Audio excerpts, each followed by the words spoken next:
Okay, fine. So we can see the NCERT exercise of the redox, the question number 8.7, and the question is suggest a list of substances where the carbon can exhibit oxidation state from -4 to +4 and the nitrogen exhibit from -3 to +5. अब ऐसे question generally आपको exam में नहीं पूछे जाते हैं, but just for the sake of knowledge, I will give you the list, right? I will give you the list just for the knowledge.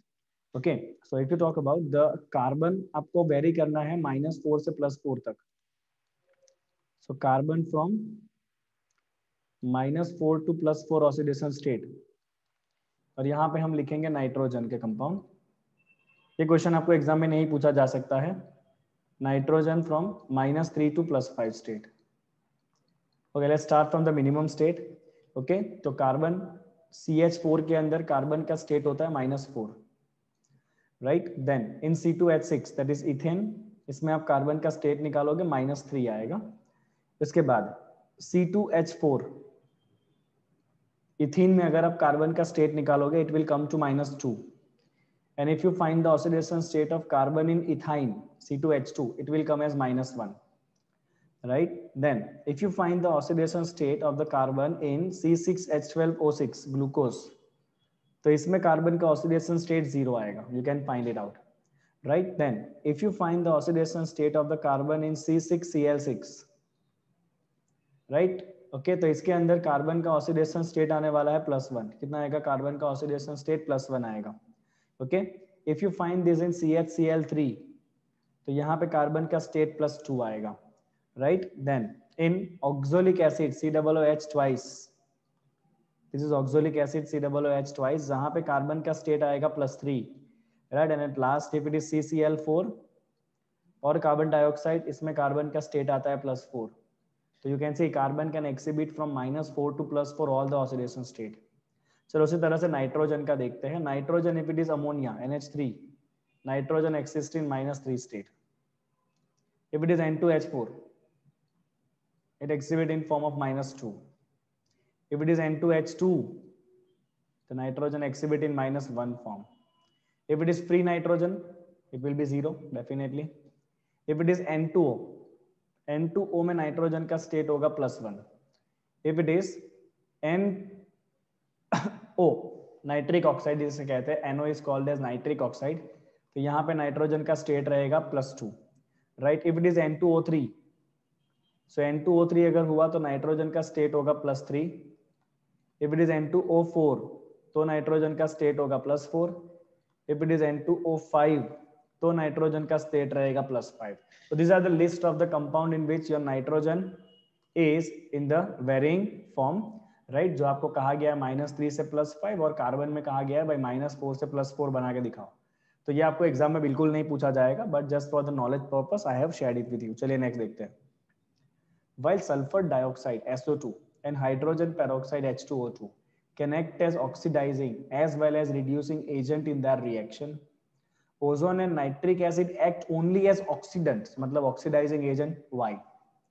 तो पहले मैं बात करूंगा बच्चों सल्फर डाइऑक्साइड का. तो sulphur dioxide is SO2, right. It has SO2 has oxidation state of sulfur as +4, है ना. SO2 में सल्फर का ऑक्सीडेशन स्टेट कितना है? Oxidation state of sulphur as +4. Okay, अब सल्फर जो है ना अभी +4 स्टेट में है. सल्फर का मिनिमम स्टेट होता है -2, तो सल्फर खुद घट के -2 भी बन सकता है. और सल्फर का मैक्सिमम स्टेट होता है +6, तो सल्फर खुद यहाँ से, सल्फर अभी जो स्टेट में है ना +4 में, वहां से वो डिक्रीज भी हो सकता है और इंक्रीज भी हो सकता है, राइट. तो you can write here as sulphur can increases to sulfur +6. अगर ऐसा हुआ तो सल्फर खुद का नंबर बढ़ा रहा है बच्चों, तो खुद का ऑक्सीडेशन कर रहा है, तो दूसरे का क्या करेगा? वो रिडक्शन करेगा. मतलब यहाँ पे सल्फर बिहेव करेगा एज अ रिडक्टेंट और रिड्यूसिंग एजेंट. तो sulphur can increase its own oxidation state to +6 and behave as oxidant and sorry behave as reductant. खुद का नंबर बढ़ा रहा है तो दूसरे का रिडक्शन करेगा. ओके, एंड सल्फर तो खुद क्या कर सकता है? -2 में भी जा सकता है. Sulphur can also reduce is to -2 state.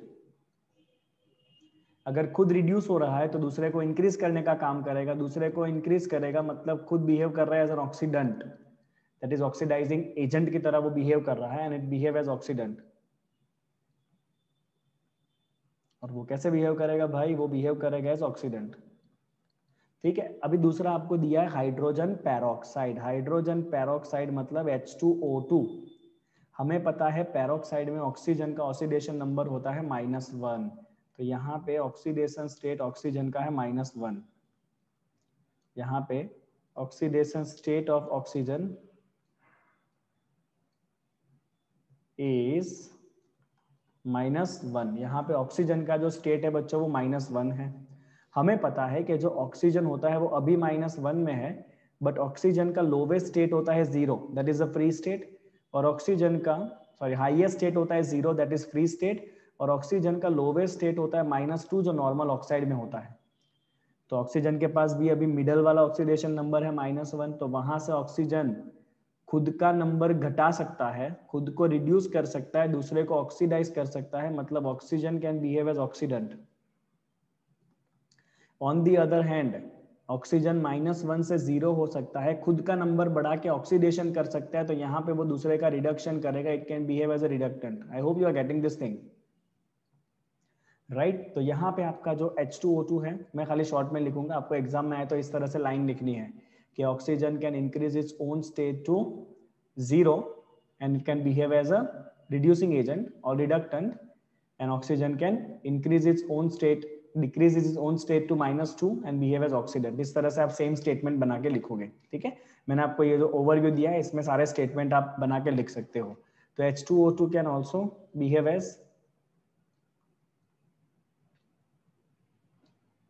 both oxidizing and reducing agent,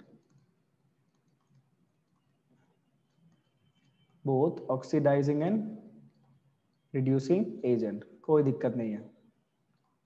अभी आपको कुछ और भी पूछा है साथ में, एक सेकंड ना, आपको साथ में ये पूछा है कि भाई दो और कंपाउंड दिए हैं, जैसे कि आपको दिया गया है ओजोन एंड नाइट्रिक एसिड। अब they can only behave as oxidant, why? तो ओजोन होता है बच्चा O3, O3 में आपका ऑक्सीजन 0 स्टेट में है। 0 से ऑक्सीजन पॉजिटिव तभी बन सकता है जब फ्लोरीन हो, बाकी ऑक्सीजन पॉजिटिव नहीं बनता है। तो यहाँ पे ऑक्सीजन खुद 0 स्टेट में है, तो यहाँ पे ऑक्सीजन खाली घट के -2 हो सकता है, या बहुत बहुत तो -1 हुआ। मतलब यहाँ पे ऑक्सीजन खुद को रिड्यूस ही कर सकता है, वो ऑलरेडी 0 स्टेट में है, वहां से वो खुद को रिड्यूस ही कर सकता है और दूसरे को वो ऑक्सीडेशन ही करेगा। तो यहाँ पे आप लिख सकते हो कि ozone has 0 state of oxidation of oxygen, 0 state of oxidation of oxygen, right? And oxygen can only reduce, oxygen अपने आप को खाली reduce ही कर सकता है। अब oxygen can only reduce itself, can only reduce itself to oxygen -2। तो oxygen खुद को रिड्यूस ही करेगा, तो दूसरे को वो ऑक्सीडेशन ही कर सकता है यहाँ पे, hence it only behave as oxidant, hence it only behave as oxidant। I hope you are getting the things, it only behave as oxidant, और कोई चॉइस या चांस नहीं है इसके पास। सिमिलरली आपको दूसरा दिया है बच्चा नाइट्रिक एसिड। नाइट्रिक एसिड होता है आपका HNO3, देखो मैं अलग अलग कलर से लिख रहा हूँ ताकि आपको ख्याल रहे। HNO3 में आपका नाइट्रोजन का स्टेट होगा +5, तो नाइट्रोजन ऑलरेडी +5 स्टेट में है, जो उसका मैक्सिमम स्टेट है। यहां से और ज्यादा नाइट्रोजन का स्टेट बढ़ ही नहीं सकता है, यहां से नाइट्रोजन खाली और खाली डिक्रीज हो सकता है। It can only reduce, nitrogen can only reduce itself because already maximum state में पहुंच चुका है भाई। 50 माले की बिल्डिंग है और तुम 50वें माले पे खड़े हो, तो उससे ऊपर और कहाँ जाओगे, भगवान के पास नहीं ना, वहां से नीचे ही उतरना है। तो नाइट्रोजन खुद मैक्सिमम पे आ चुका है, तो वहां से नाइट्रोजन को नीचे ही आना है, नाइट्रोजन खुद को रिड्यूस ही करने वाला है। अब खुद को रिड्यूस करेगा तो दूसरे को ऑक्सीडाइज करेगा, means it can only behave as oxidant, it can only behave as oxidant, right? Okay तो जो अपने मैक्सिमम स्टेट में खुद होता है ना, जो खुद अपने मैक्सिमम स्टेट में होता है बच्चों, वो क्या करता है भाई, खुद को रिड्यूस करेगा, दूसरे को ऑक्सीडाइज करता है, राइट। और जो खुद अपने मिनिमम स्टेट में होता है, मिनिमम स्टेट में, राइट, मतलब जो ग्राउंड फ्लोर पे है वो खुद ऊपर ही जाने वाला है, मतलब वो खुद का ऑक्सीडेशन करेगा और दूसरे का रिडक्शन ही कर सकता है। बट जो कहीं बीच वाले माले पे है उसके पास दोनों चॉइस है, वो ऊपर भी जा सकता है नीचे भी आ सकता है, मतलब it can behave as both oxidising and reducing agent. जैसे कि यहाँ पे आपको सल्फर मिला था +4 स्टेट में और यहाँ पे ऑक्सीजन मिला है -1 स्टेट में, दोनों इंटरमीडिएट स्टेट्स है, right. That is why they both can behave as oxidant as well as reductant. चलो नेक्स्ट बताता हूँ क्वेश्चन क्या है। Consider the reaction 6CO2 plus 6H2O will give you C6H12O6 plus 6O2। ये आपका फोटोसिंथेसिस प्रोसेस है। दूसरा है O3 plus H2O2 will give you H2O plus 2O2। Why is it more appropriate to write this reaction in this way? 6CO2 plus 12H2O will give you C6H12O6 plus 6H2O plus 6O2। इस दोनों में फर्क क्या है? तो अगर आप देखो ना तो दोनों में इतना ही फर्क है कि यहाँ पे 6H2O इधर लिखा हुआ है और एक्चुअल रिएक्शन में 6H2O की जगह पे 12H2O यहाँ पर है और 6H2O सामने है, तो कट होके तो वैसे भी 6 ही बचना है। सिमिलरली दूसरे रिएक्शन में इधर 2O2 लिखा हुआ है साथ में और नीचे 2O2 की जगह पे 2 बार O2 अलग अलग लिखा है, तो ऐसा क्यों? Why you need to write like this, not like this? Okay, because the reason is this are the redox reaction. okay, and let's see what kind of the redox reaction will take place in this given particular process, right? okay, तो जब आप ये पहला process की बात करोगे ना, पहला प्रोसेस है मैकेनिज्म ऑफ फोटोसिंथेसिस। पहला प्रोसेस क्या है भाई? पहला प्रोसेस है मैकेनिज्म ऑफ फोटोसिंथेसिस, राइट। चलिए, फोटोसिंथेसिस में 2 स्टेप में रिएक्शन होता है,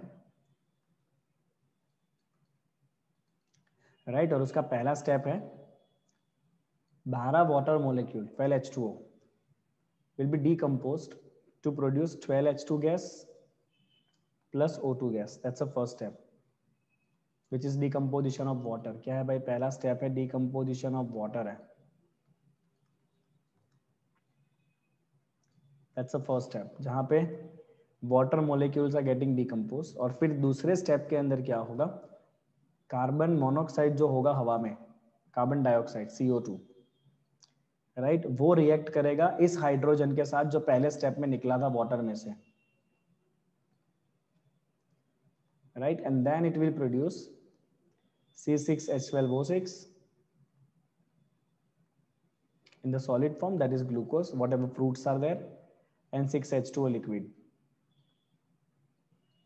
right। तो एक्चुअली में रिएक्शन 2 स्टेप में हो रहा है, राइट। ओके, हैंस आपको अप्रोप्रिएट वे में अगर लिखना है, राइट, तो अप्रोप्रिएट वे में आप लिखोगे कि अब आप दोनों इक्वेशन को प्लस करो। चलो, अगर आपने इन दोनों को प्लस किया तो क्या होगा भाई? अगर आपने इन दोनों को प्लस किया तो आप देखो यहाँ पे 6CO2 बचेगा, 12H2 विल कैंसल आउट। आपको आना आता है ना एडिशन करना? यहाँ पे 12H2O है, I will write it as it is. मैं कट नहीं करूंगा, भले सामने आपके पास 6H2O है बट मैं कट नहीं करूंगा 12H2O, बिकॉज 12H2O पहले स्टेप में है जहाँ पे वाटर डिकम्पोज हो रहा है और ये 6H2O वो है जो वाटर नया बन रहा है, राइट। ये आपके वो H2O है जो डिकम्पोज हो रहा है स्टार्टिंग में, and by the reaction you are going to get C6H12O6 plus O2 state आप लिख देना प्लस 6H2O। तो ये 6 वाटर मोलिक्यूल वो है जो नए बन रहे हैं, फॉर्म हो रहा है वो। तो इसीलिए आपको अप्रोप्रिएट ये रिएक्शन ऐसे लिखना चाहिए जो हमने सेकंड लिखा, ना कि ये डायरेक्ट रिएक्शन। ये डायरेक्ट रिएक्शन अब ना लिखो तो बेटर है, just go with this kind of the reaction. इसीलिए इसी तरह आप दूसरा एग्जांपल देखो। चलो, दूसरा एग्जांपल है आपका ओजोन का डिकम्पोजिशन है, ओजोन विथ H2O2। तो ओजोन जब रिएक्ट करेगा H2O2 के साथ तो आपको ओवरऑल रिएक्शन ऐसे लिख के दिया हुआ है कि ओजोन में से एक ऑक्सीजन निकल जाएगा और वो H2O2 को मिल जाएगा and it will become 2H2O, right? Okay, let me write it more appropriately।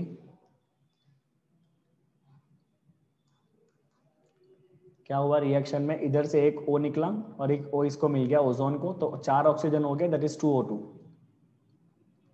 Right, plus यहाँ पे बचा आपके पास H2O। ये रिएक्शन ऐसे मत लिखो बिकॉज ये रिएक्शन भी आपका 2 स्टेप का रिएक्शन है। इसमें भी जो पहला स्टेप है ना मैकेनिज्म का, वो पहला स्टेप ओजोन को खाली तोड़ेगा and this will form O2 plus O, that's the first step जो ओजोन को डिकम्पोज करेगा, राइट। और फिर दूसरे स्टेप के अंदर, जो दूसरा स्टेप आपका है उसके अंदर क्या होगा, जो आपका H2O2 है,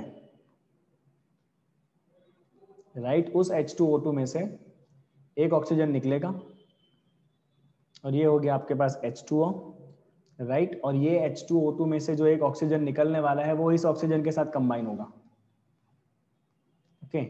तो ये जो ऑक्सीजन पहले स्टेप में निकला है ना, वो इसके साथ कंबाइन होगा O के साथ, इसने जो O निकाला और ये O, ये दोनों O कंबाइन होके फिर O2 बनेगा, राइट। तो अगर आप इसका ओवरऑल मैकेनिज्म लिखो, कंबाइन करके लिखो इन दोनों स्टेप को, देखो पहले स्टेप में ओजोन डिकम्पोज हुआ, you have to write decomposition of ozone in the first step, right, okay, that is the liberation of nascent oxygen, liberation of nascent, nascent मतलब सिंगल मोलिक्यूल जब निकलता है ना तो उसको nascent कहते हैं, it is highly reactive, that's the first step, liberation of the nascent oxygen, okay। और फिर ये सेकंड स्टेप में क्या हुआ, ये nascent oxygen ने क्या किया, H2O2 को ऑक्सीडाइज किया।